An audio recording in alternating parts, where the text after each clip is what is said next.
How to open RAR files on iPhone. Hello everyone, I am Bishaka and welcome to our channel Create, Login and Delete. Let's get right into the tutorial. Firstly, open the Shortcuts application on your device.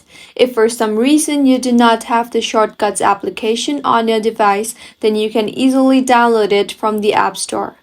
Once you have opened Shortcuts, tap on the plus symbol on the top right of your screen. There, tap on the Add Action option now.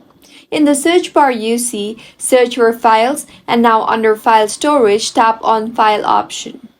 Now tap on File again and select the RAR files you want to open and then tap on Open.